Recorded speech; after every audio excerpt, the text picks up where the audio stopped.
Welcome to Steve's Hydroponics. I think other people should consider aquaponics because it's a great source of having plants that grow lusciously, and also at the same time having a protein source as well. Aquaponics can be done also indoors. It can be done in a greenhouse. Of course, if you do it indoors, you have to introduce some grow lights to the system.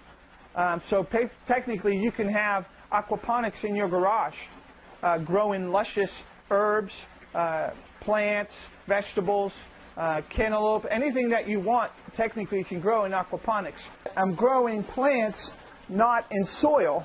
I'm growing plants in rocks, in 3/4 inch rocks.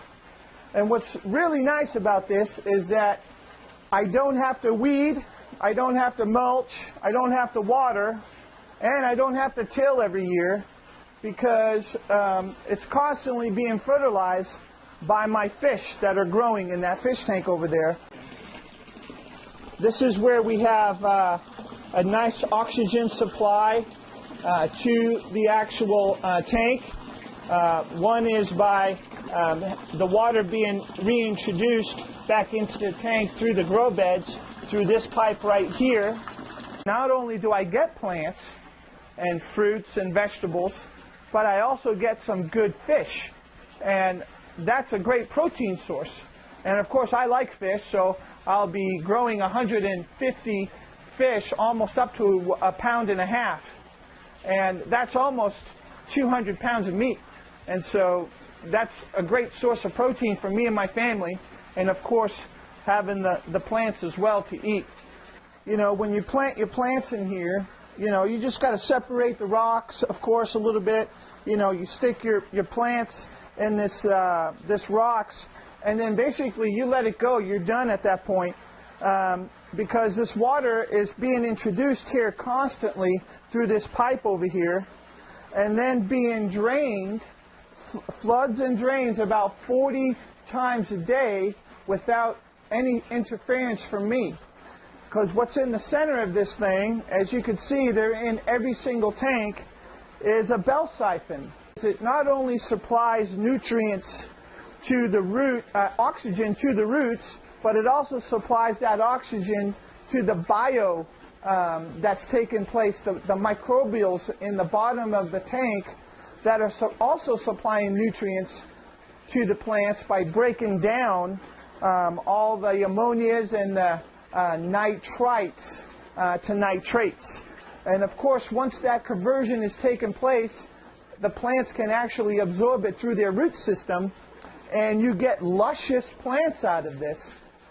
Because they're being constantly supplied with technically one of the best fertilizers known to man, which is fish fertilizer.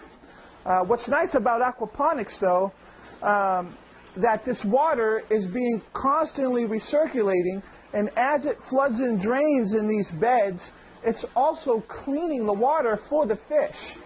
And it's a great relationship they have, because the plants need to be here in order for them to absorb the nutrients. And of course, when the water is introduced back to the tank, not only does it oxygenize the tank itself, but of course brings clean water back into it. The fish like it, the plants like it, and technically I like it too, because I reap the rewards from it. And of course, we are in the month of February, and it's pretty much have been negative degrees outside. -5 it was the other night, and of course here we were okay, so that's what makes it pretty nice. Water is really essential in, of course, making sure your water levels are good in your tank. I have this water collection system which actually collects all the water. As you can see, there's a gutter back there, and when it rains, it of course goes down through this gutter, comes down into this tank and fills it up, and then supplying, you know, because I lose a lot of water. I lose 10% of this water just through heat, and then what I can do is actually turn the spigot on, and introduce more water to my tank as I need it. What's really essential in the aquaponics when you build one is make sure you have some good, adequate backup systems. What is basically detrimental to your aquaponic system is not having power. And the reason for that is because when there is no water flowing, the water isn't being cleaned for the fish. And there's no oxygen actually being provided in the water that are extremely essential, that's extremely essential for the fish. And what's going to happen is that in 1 hour, you can have pretty much a dead system, because the gills will get damaged in the fish if they don't have enough oxygen coming through the gills, and you can have a disaster on your hands. So before you set something up, make sure you have a backup system, either through a battery system or a generator system or a solar system, or something to provide at least 2 days of backup power for your system. That's very essential. On that negative 590, I had my rocket heater going. Of course, when I was here working, every time I'm here working and you know, testing my waters and making sure everything's okay, I always start that rocket heater. And I also have some secondary sources of heat, which is right here. I have a 6-foot base heater here on this side, a 6-foot base heater there on that side, so it doesn't become a freeze in here. The rocket heater seems to do its job every time it gets pretty cold in here. As you can tell right now, with that rocket heater going just at 700 degrees, it is almost 81 degrees in here right now.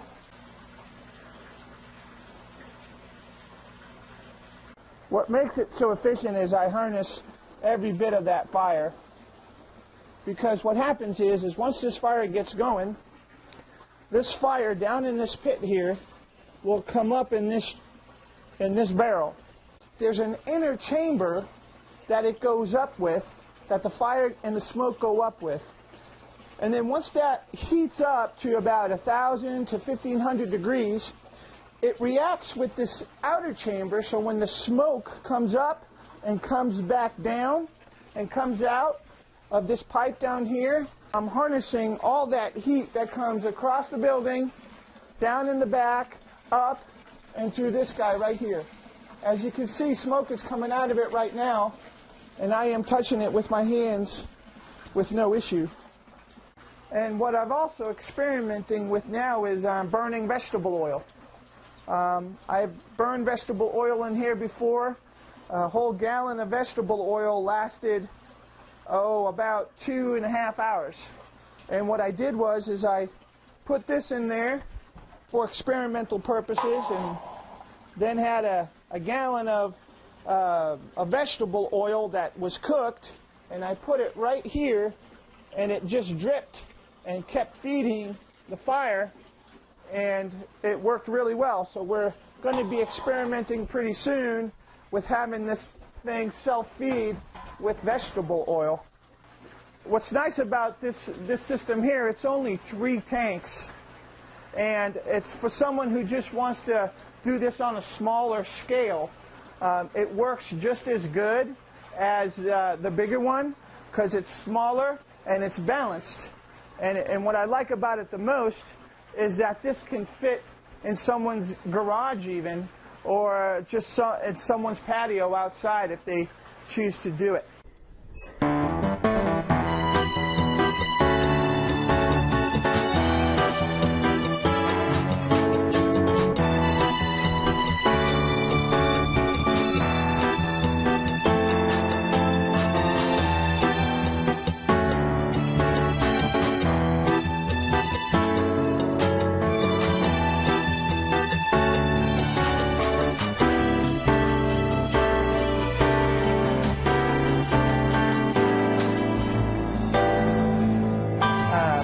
And I think aquaponics is great also because it provides an abundant of food source for you and your family.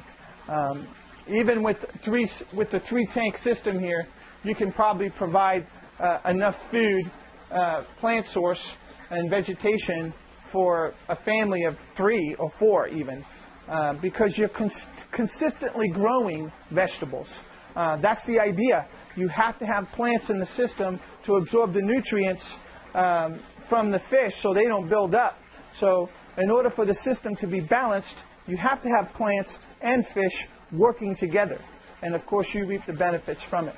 And that's why everybody should get into it, because it provides abundant food for everyone. Visit Steve's Hydroponics today at www.steveshydroponics.ca.